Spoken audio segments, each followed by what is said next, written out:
Mr. Putin, why are you sending so many drones to Denmark? Don't do that. I promise I won't do it anymore. Not to Denmark, not to France, not to Copenhagen. Where else are they flying? Lisbon.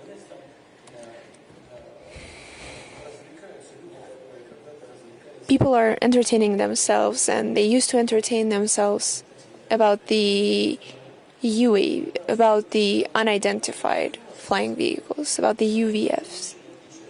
And they have a lot of weirdos.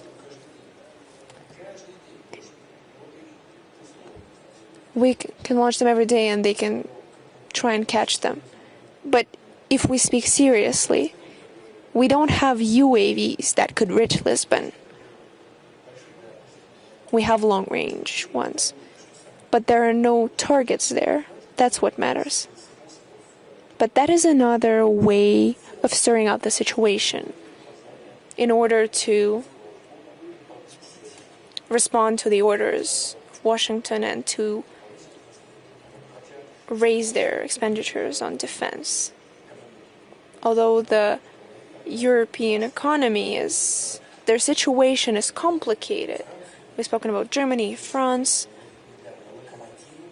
Germany used to be at the forefront of the European economy. And no matter how badly they want it, they can never regain those positions.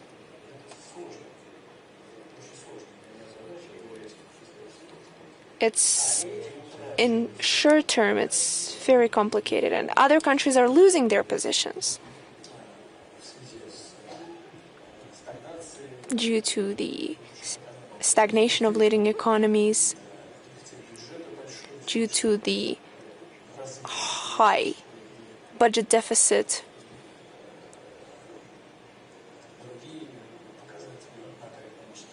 and other macroeconomic figures.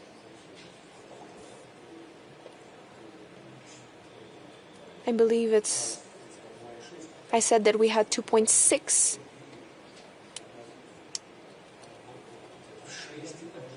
Theirs is 4 or 6 times. So in order to distract the attention from these substantive, deep issues, they try to stir up waters. I think that you have scared Portugal, Lisbon, and actually the situation there is very dire.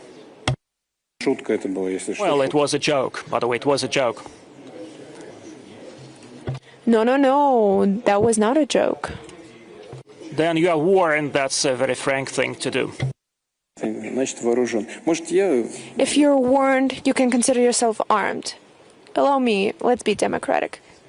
There is a lady over there in a light blouse, please. Mr. Putin, a few words about the aggression and the global majority. Several times you remembered how BRICS was set up and what is going on there, and what BRICS is trying to achieve. And yet, we hear from our Western colleagues, experts, that BRICS, this is a very aggressive entity. Although we and every country individually, we keep saying that our agenda is positive. And we prove to the opposite by all our actions. But nevertheless, still Kazan has been remembered.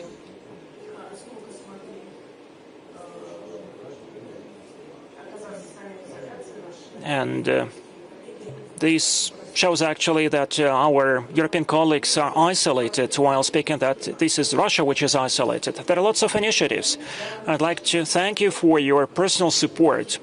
Last year we launched the Council of BRICS, and that was a great endeavor. How to make sure that BRICS doesn't lose the momentum, that it increases in the size, and we have many more partners joining BRICS. How to make sure that BRICS justifies the hopes of the global majority. Thank you so much. That's a rhetorical question. BRICS is expanding and it's good, but we also see new challenges, and you've rightfully drawn attention to it, because the more members there are, the more interests and opinions there are to be taken into account in order to agree on a common position. It becomes more and more difficult, but there is no other way. there is only one way, trying to come to an agreement, taking into account all the interests and the joint work in that direction. And overall, we've been successful, but BRICS is facing a lot of challenges, a lot of tasks. One of them is to perfect, as we believe, not just create a common platform, common principles of cooperation, first and foremost in the area of economics. I've already mentioned that even when addressing the Valdai Club, we're not trying to build our politics against someone. The whole BRICS politics is aimed at ourselves, at the BRICS members. We're not trying to lead an anti-dollar campaign. Not at all. We're just not being allowed to pay in dollars. So what do we have to do? What else do we have to do? We're going to do what other countries are trying to do, including the US. Trying to allow for an expansion of electronic commerce, electronic payments. We will continue to develop within BRICS, and we continue to do it already.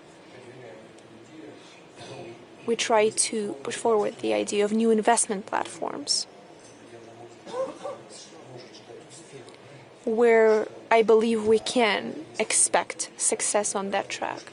Because as I've mentioned, if we use modern technologies in the payment systems, we can create very unique system that would operate with minimal risks and with practically no inflation. So we can plan the projects that would be mutually beneficial for all the members of the process. But first and foremost, to those where these projects are implemented, and first and foremost, we would like to do it on the fast-growing markets of Africa, South Asia, and they will grow very fast.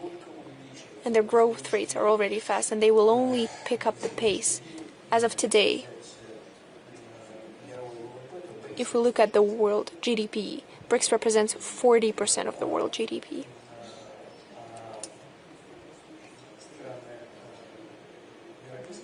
As for the European Union countries, I can only say that it's 23%, and the US is 20%.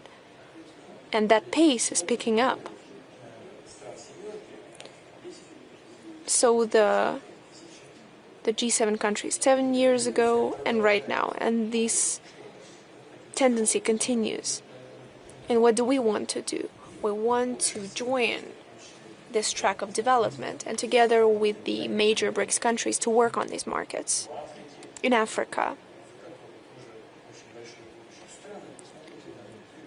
I believe great future wisdom as well. So countries that count 100 million people and more, very rich, South Asia, Southeastern Asia, there are great perspectives of development for humanity. And their countries will strive for the general level of life of these citizens continues to grow, trying to reach that of the states where it's already high today.